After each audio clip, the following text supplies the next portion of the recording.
Madam Chairman, the first witness on this panel is Scott Paul, President of the Alliance for American Manufacturing. Thank you, and good afternoon. It feels like the bottom of the ninth inning, so we're in the home stretch here. First, I want to thank the interagency panel for conducting these hearings and this overview of the global steel industry situation. Wanted to just offer a word about the Alliance and who we represent. We're a partnership between the Steelworkers Union and some domestic manufacturers in the steel industry and another industry as well. We were born out of crisis about 10 years ago, and it seems that we're revisiting it today. And that's the first comment I wanted to make, is that this situation is in fact the definition of a crisis. I do have prepared testimony, but I'm going to read selectively from it and submit the written testimony for the record. The industry as it stands before you today is lean, efficient. It has survived the equivalent of about 2 Category 5 economic hurricanes over the last 20 years. The Asian financial crisis of the late 1990s, as well as the Great Recession. And yet, it sits today poised before this monumental amount, an unprecedented amount of overcapacity in the steel industry, most of which resides in China. The overall amount of global capacity exceeds U.S. production by more than 7 times. So even looking at solutions being specific anti-dumping and countervailing duty cases, you know there are going to be limitations to that based on the size and the scope of the overall problem. Imports in 2015 of steel accounted for 29% of our steel consumption in the United States, which is an extraordinary increase. Chinese steel production over the last 14 years has risen by 540%, which is an amount that obviously exceeds its economic growth or by any other measure its own needs. In fact, there's been a 20% surge in Chinese imports of steel measured from 2014 to 2015.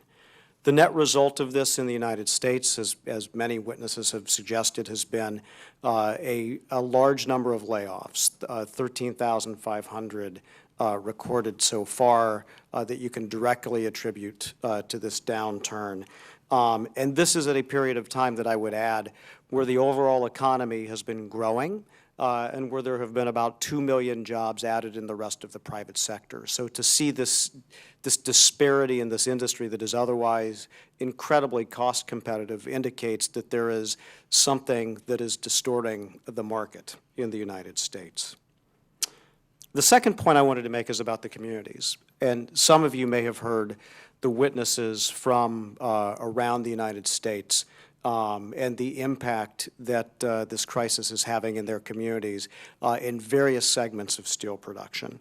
And I want to add that I have been in many of these communities, in Lone Star, Texas, in Granite City, Illinois, in Lorain, Ohio, in Virginia, Minnesota, and in Northwest Indiana, which is my home base, over the last 2 years. And you can see this, that when this overcapacity causes layoffs to occur, that it affects not only the mill, but in the case of Fairfield, Alabama, the Walmart Supercenter closed down. The police service closed down and had to be provided by another jurisdiction, so that the ripple effect of this goes beyond a traditional measurement of harm to an industry.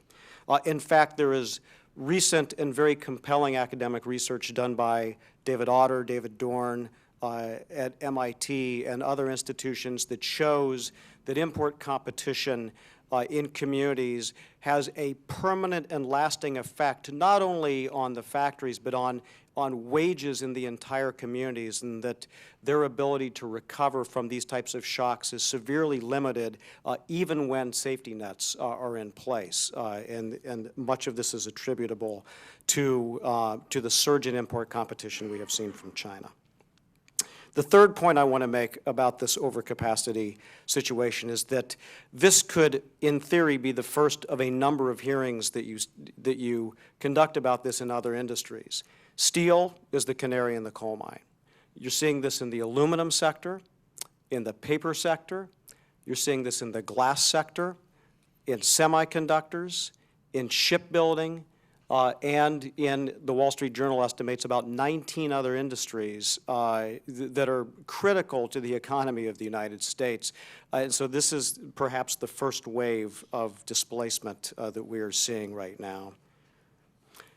I wanted to add that while I believe the administration has been fairly adjudicating trade cases that have been brought by the private sector, by industry in particular, and has been active participants in the dialogues that are taking place at the OECD, at the JCCT, through the strategic and economic dialogues, and in other fora, I believe that there are limitations to that approach, and that a more proactive approach needs to be considered, and that there is a history of success for such proactive approaches, both within this administration and in the past.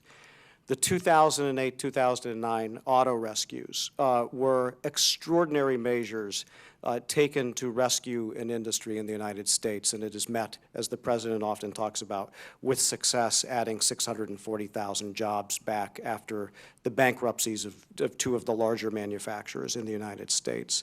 There was the 201 case in the early 2000s, which was adjudicated, which provided some temporary relief for the steel industry.